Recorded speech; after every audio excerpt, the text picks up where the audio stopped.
Hello everyone, this is Shomo Chakraborty and today I am going to discuss with you Alexander Pope's mock heroic epic, The Rape of the Lock.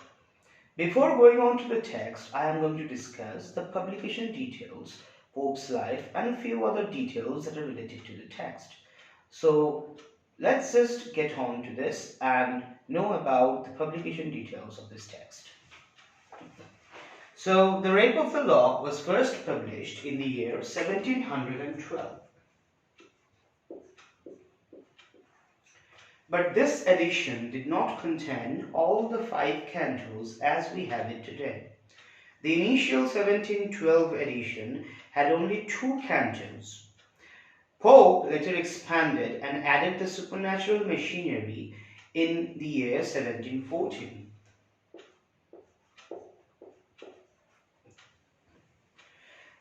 When Pope added the supernatural machinery, he sent it to the great English essayist Joseph Addison for a review, and Addison suggested him to take off the supernatural machinery because he thought that it will fetch him no good. But instead, it became a massive success, and after that, Pope satirized Addison for his review on the supernatural machinery. But we'll get to that later. So the final edition came out in the year 1717. So in this final edition, we have all the 5 cantos as well as the famous speech by Clarissa.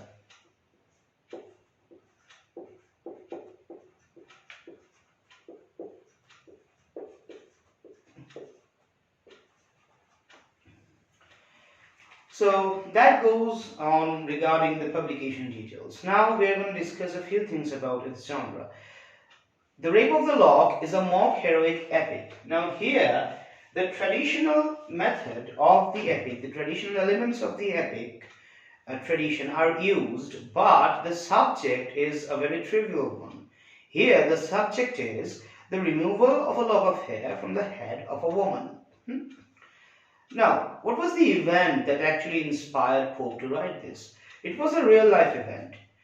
So, Lord Robert Peter, a certain gentleman of Catholic origin, removed a lock of hair from Mrs. Arabella Farmer, who was also Catholic, without her consent. And this led to a feud between the two families and soon became a topic of discussion for the whole city of London. I'm just writing down the two names.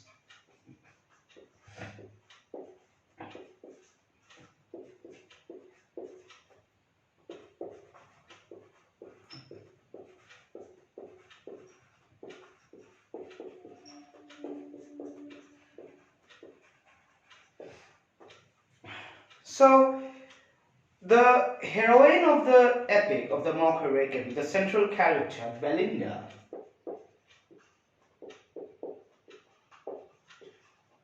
is based on the real life character of Miss Arabella Farmer.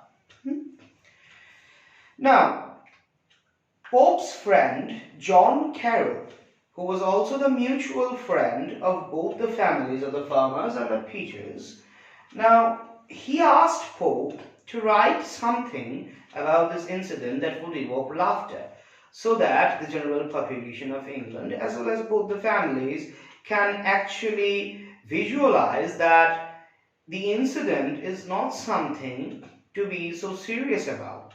Rather, they should just laugh it off and consider it with the manner of the triviality that the incident actually was. Next, we're going to discuss a few things about Alexander Pope's life. You see, Alexander Pope was a deformed man. When he was 12, he was diagnosed with the tuberculosis of the spine, and that's why his growth was stunted. And he lacked certain masculine features that other intellectuals of the age enjoyed. He could not just do the things other male counterparts, other male people could do in the contemporary society. Now, his basic audience was the female readers. when Pope was writing the Rape of the Lock and expanding it, he was also working on a different project. He was translating Homer's classical epics of Iliad and Odyssey. So by doing this, by translating these works from the classical to English, Pope gave the female readers access to these epics, because most of the female audience at this time were not learned in Greek or Latin. So they could enjoy the classics by Homer translated by Pope, and in doing so, Pope actually catered to an audience which was not the forefront of 18th century intellectuals. Now, a certain critic named Helen Deutsch, in her book Resemblance and Disgrace, actually gives credit Pope, although Pope is a celebrated misogynist, as many would say, but Helen Deutsch actually gives credit to Alexander Pope for catering to the 18th century women and allowing them access to the classics by translating them to English. Now, this was one of the reasons that Pope was highly criticized. Pope was not as popular a satirist as he is considered today. In his lifetime, he had few friends, probably due to his satiric nature, or probably due to other things, other factors that led to his lack of popularity. First was this, his catering to the female readers and his lack of masculinity. The second was Pope was Catholic. So in this time, there was an act in the year, if I am not wrong, 1689. Tolerance Act.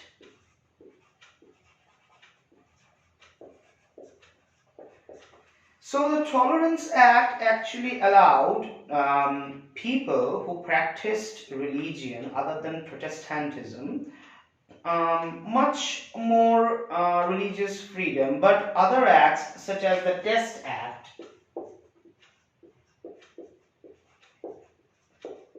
of 1673 and 1678,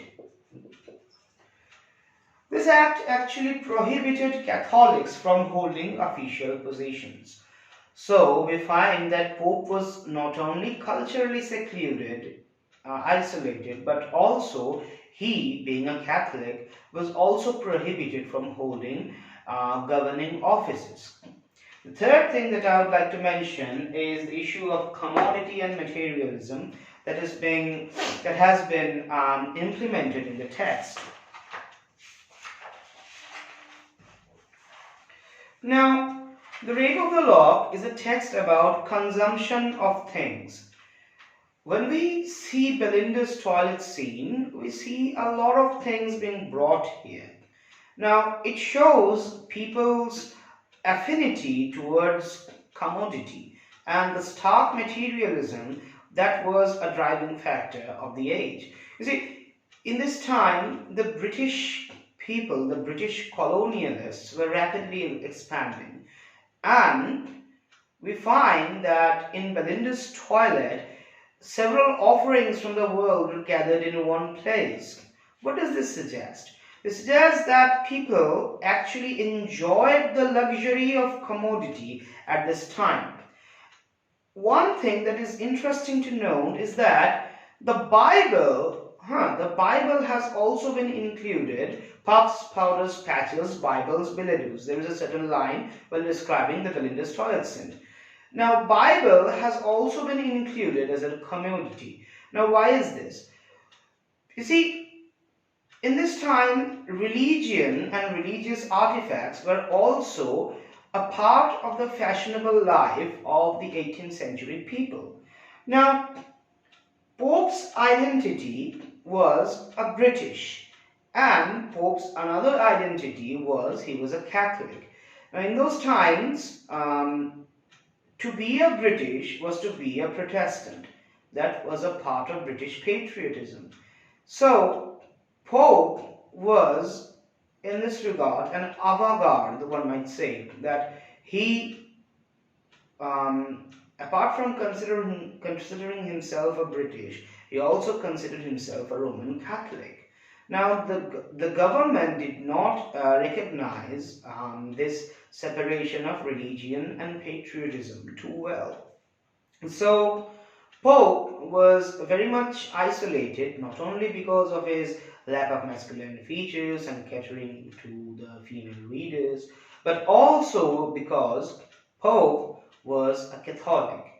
And these issues of commodity fetishism and religion and English patriotism has been brought up in this text several times. Now, the commodities from the various parts of the world were acquired by British imperialism. This brings us to the discussion of the title. There is a word in the title, the rape. What is rape? Rape is a violation. Now, through the display of various commodities from all across the world, here Pope also very subtly criticizes British imperialism, and it indicates how British colonizers were acquiring riches against the consent of the colonized people. So that's all for the introduction. For further studies, if someone wants to know more about 18th century society, I would suggest this book, English Social and Cultural History by Bibhash Chaudhary. And also I would like students to know, if they want to know more about the literary history of this age, I would like them to consult the Routledge History of English Literature by Ronald Carter and John Mackerel, this book. So that's all for today. Thank you very much.